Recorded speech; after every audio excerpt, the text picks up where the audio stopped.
Konmani Flewa, Obismila, Yiriba Info, allez sans faire. Bien tenez, mais Kalo Klimougan Anisaba, Samba Fla, Anisambougan Fla, Angabakurba Fle. Championnat national de Ligue 1 Orange, allez Klimougan Anidourna, Barao Damnera, Wabe continuer Katabi, Ibaye Kafokomi, AS Bakar Djaoune Baraouli, allez Bebi, Watimina, Yeskita, allez Benaseba, Sorgani Domi Joro, allez Fla, Kassira Konafunu, Bella de l'Infragnon, Kade Oma 600. Nambora amena champion de deuxième division Bingham Football Club ale bi kita ke talier ko na foni to ka faranyo ngal Ligue 2 konnala 600. Nambora amena bala ko fan fe musolo ko championnat foot féminin ale klim wulum vlana baro bela jelen bana ibe ka fo équipe nani ulu qualifiera kata karda sila Johnny Johnuno ka bela jelen di awma ladria konnala Kafayo doro yasa ko nanga kona foni to uluje ay continue ka abonné mu yirba photo ali la kona foni balamo kona foni la kika bi soro yorom bela jene ki bismillah amma jar Traoré ka kona foni daw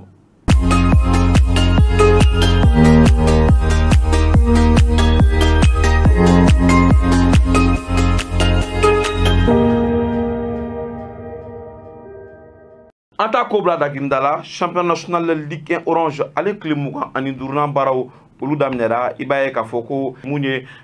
AS Bakari Djaoune Baraouli ale bɛ bi US Kita ale fɛnɛ bɛ sebaya sɔrɔ donc o kɔrɔ b'a yira k'a fɔ sisan nɔ ko yɛlɛma donna kow la k'a ka jaabi bɛɛ lajɛlen di aw ma i b'a ye k'a fɔ Yele Olympique ale ni Lafiya Club olu tun bɛ ɲɔgɔn na LCA bɛ sebaya sɔrɔ mun ye Yele nka 1-0 Club Olympique de Bamako ale ni Africa Foot olu ka dolanci a ma se ka laban ka d'a ka courant tigɛra stade Modibo Keita ale kɔnɔna la mun ye Asom ale b'i ta kɛ bini toujours mun ye Black Star ale ɲɛkɔrɔ Asom min bɛ jɔyɔrɔ laban na championnat national Ligue 1 ale kɛnɛ kan n'an bɔra yen US Buguba ale ni US Kita tun bɛ ɲɔgɔn na n y'a fɔ aw ye cogo min ale bɛ sebaya sɔrɔ mun ye Buguba kan 2-0 i b'a ye k'a fɔ ko 11 créateurs ɲarela ale ni Musa Keita dugutigi AS Police u bɛ dɛsɛ ɲɔgɔn na 1-1 AS Douane ale fɛnɛ bɛ bi CS Dugu 7 ale ɲɛkɔrɔ 2-1 l'AS Bakari Djaoune Baraouli a bɛ bi a yɛrɛ ka so stade wɛrɛ Bamako ale ɲɛkɔrɔ 2-0 Joliba Athletic Club l'association sportive de Korofina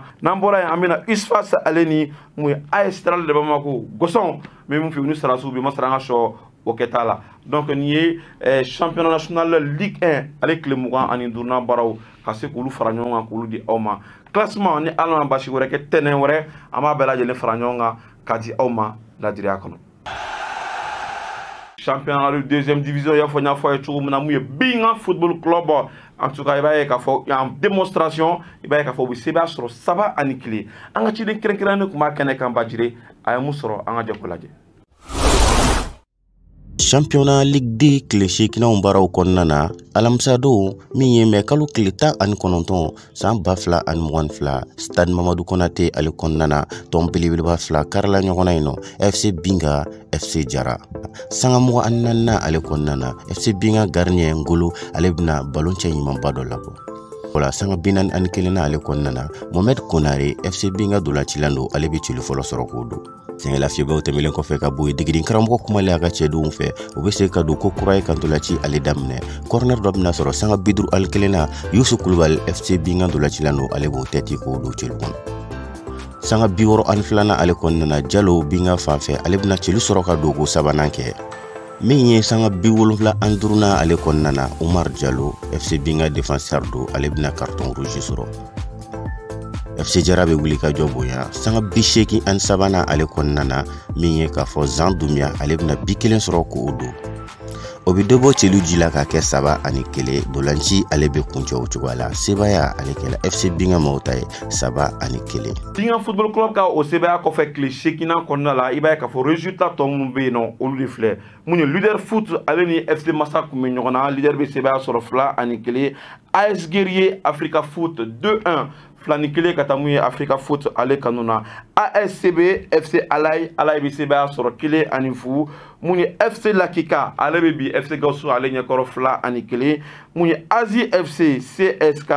fɛnɛ bɛ bi mun ye Azi ɲɛkɔrɔ 1 Kanangolo Bingham Football Club FC Jara Binga bɛ sebaya sɔrɔ 3-1 Asak ale bɛ sebaya sɔrɔ Siemens kan 1-0 mun ye Pays-Bas ale ni Gaga i b'a ye k'a fɔ ko Gag bɛ sebaya sɔrɔ mun ye olu kan sa 1 ani fu. Donc au bowling ko sisan no classement ka se ko di aw ma 600 no iba ka fanya fo yo chugo na Bingham Football Club ale be joro galela kuru muka ani fla obe abolo FC Jarabi dawka kuruta ani woro Africa Foot kuruta ani nani iba ka fo ko muye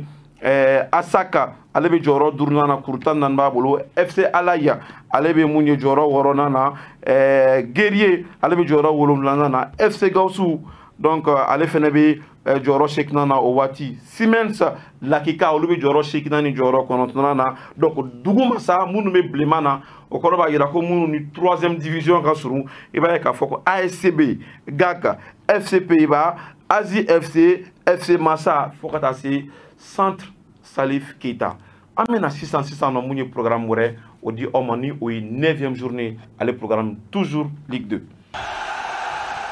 9e journée à côté de la Grindala bo abedam nebi bintenando iba ka foko munye 16h wakati FC Gausu aleni azibi nyoron soro munye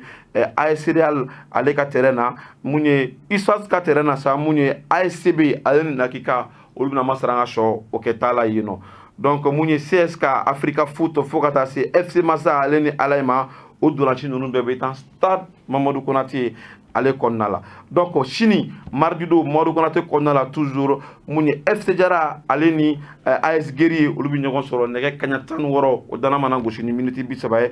18h30 leader Bingham Football Club ebe ka foko munye jeudi ça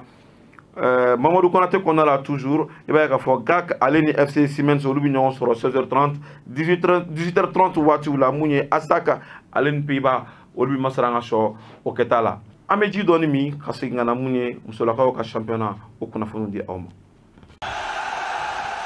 Ambalakaw fa fait ça olu ka championnat kli wolonvlana ni o ka championnat mi sera fo dernière journée o kuntiara yani phase kardasi ale damna liche. Anga ci den kerengene ni kuma asira la ale ka donati kene ka badire ay musoro awnini anga je ko laje ñogon fe.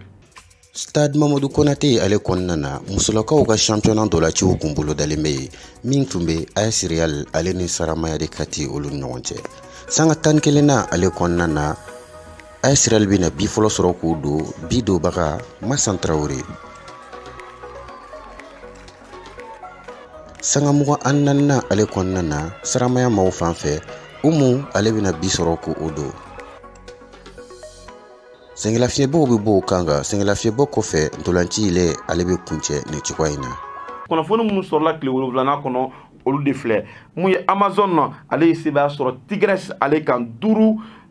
anifu iba ka fo Aistral le Bamako ale ne Aisa Marabi de senyona kele ani kele Sabali ale ni munye badenya ko nyona badenya be seba sur nani ani fla Sabali ale ka FC Tamba ale be bimu Iswas nyokoro duru anifu muy AS Momo AS Police police bi seba soro momo kan saba ani fla muy Tigres de Kaye ale ni muy Santoro UFC Santoro bi seba soro olukan saba ani fla. Donc classement muy clé wolon fla banen ko fe tonani olutara muy karedasi la iba ka foko joglu folo konnala muy AS Mandé iba ka foko kuruta ani shegi alen AS Police kuruta ani duru olubu kumoji la kata karedasi la muy jekulu flana na sa Super Lion kabo Amdalay ka olufeno alebe kuruta ani shegi ani Iswas kuruta ani saba. Donc ni tonani ne binata muy karedasi tan ka seka munyi ngana nu oyi anga championnat ngana foot féminin fanfɛ o ɲini o yɔrɔ la kunnafoni minnu mana di an ma karidasi waatiw kan an b'olu lase aw ma mun yiriba ale sanfɛ. Kɔfɛ kunnafoniw kɛnɛ kan maliyɛn donnacila minnu n'an b'a fɔ ko les aigles du Mali a dɔw ye mun ye trophée ta u ka tɔn olu fɛ kɛrɛnkɛrɛnnenya la Amadou Aïdara Doudou avec Leipzig ale bɛ mun ye u ka kupu n'u y'u ka so kupu ye ale b'o ta mun ye Fribourg ale ɲɛkɔrɔ 1-0 mun ye Moldavie Malouda fo ka taa se mun ye Cheikh Yabou ma olu fɛnɛ bɛ u ka so kupu ale ta mun ye 1-0 Sheffield ale b'o kɛ mun ye Gersh ale kɔni ɲɛkɔrɔ donc mun ye yɛlɛma yɛlɛmaliw olu bolo kan sisan nɔ mun ye Amadou Adama Nos ale kɔni ale bɛ contrat laban an bɛ waati min na mun ye Ataya Sport ale fɛ a ka surun tɔn mun na sisan nɔ o de ye mun ye Hull City o b'a sɔrɔ mun ye Hongrie i b'a ye k'a fɔ ko mun ye Malouda ale kɔni a y'a bolonɔ bila sɛbɛn mun na a ye bolonɔ bila kɛ tɔn mun na sisan nɔ o de Ferenc Varos ye ka da ka ka contrat o banna mun ye Moldavika olu fe n'an bɔra yen sa an bɛna kɔfɛ kunnafoniw ale kɛnɛ kan Manchester City ni bɛɛ lajɛlen kun sigilen don kan ka fɔ ko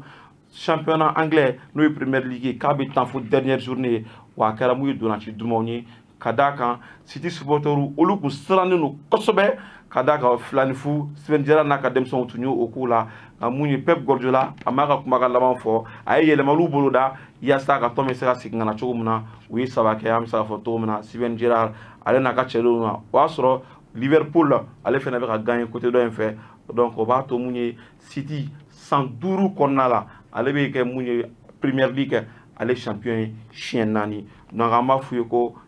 bravo n'an bɔra yen sa an bɛna Milan AC Milan Coroni 111 tɛmɛnen kɔfɛ ale fana bɛna kɛ Italie ale jɔnjɔn ye an bɛ waati min na i ko sisan nɔ mun ye feuilleton min n'a tun bɛ sen na ni diɲɛ bɛɛ kun sigilen don k'a makɔnɔ Kylian Mbappé en tout cas a y'a fɔ k'a ka valise a bɛ to mun ye Paris valise bɛ to Faransi k'a tɛ taa mun ye an bɛ se k'a fɔ cogo min na Espagnol olu fɛ yen nɔ ka d'a kan mun ye Real ale kun sigilen bɛ ka Kylian Mbappé ale makɔnɔ kosɛbɛ n y'o de fɔ aw ye yaasa ka an ka kunnafoni wɛrɛw olu jɛ a ye continue ka abonné mun ye Yiriba Foot ale la ni Yiriba Foot delila k'aw la nisɔndiya siɲɛ kelen a y'aw abonné yaasa kunnafoni tɔ minnu bɛ na don kunnafoni lakika a b'a lamɔ a bɛ sɔrɔ Yiriba Foot ale kelen de kan an bɛ segin ka foli kurakuraya k'a di aw bɛɛ lajɛlen ma awɔ aw minnu sɔnna ka Yiriba Foot kanu k'a kɛ aw kunnafoni lajɛyɔrɔ ye n'aw b'u fɛ k'aw ka mun ye produit olu ajouter an ka nin jamukan in na téléphone numéro min bɛ ka tɛmɛ écran in duguma a bɛ téléphone numéro ninnu wele ni Ala sɔnna an n'an ka service marketing an n'olu bɛ ɲɔgɔn sɔrɔ an bɛ sigi ka fɔ kɛ yaasa mun ye a ka feerefɛnw bɛ se ka lakodɔn cogo min na diɲɛ fantan a naani bɛɛ lajɛlen nin bɛ dan sigi an ka bi kunnafonidiw na Bakari Jawne cɛden bolo ka di kojugu a bɛ kadrage la n y'a fɔ aw ye don dɔ la n bɛna a yir'aw la ni Ala ma basi kɛ Aliou Sow le réalisateur n yɛrɛ cousin don donc ale bɛ jaw fara ɲɔgɔn kan fo ka taa se Bajire ale ni Sori Banba olu ye sɛbɛnni kɛ Amadou Traoré ka se ka ni kunnafoni ka se ka bɛɛ lajɛlen fara ɲɔgɔn kan to don kan na ka ɲɛfɔ aw ye ni Ala ma basi kɛ an bɛ ɲɔgɔn sɔrɔ yan tɛnɛn wɛrɛ ni yɔrɔ kelen a n'a waati kelen k'a fɔ aw ye dɔrɔn ko adamaden an ka continuer ka baara kɛ sabula baara dɔrɔn de bɛ se ka mɔgɔ mun nafa aw k'an bɛɛ tɛnɛn wɛrɛ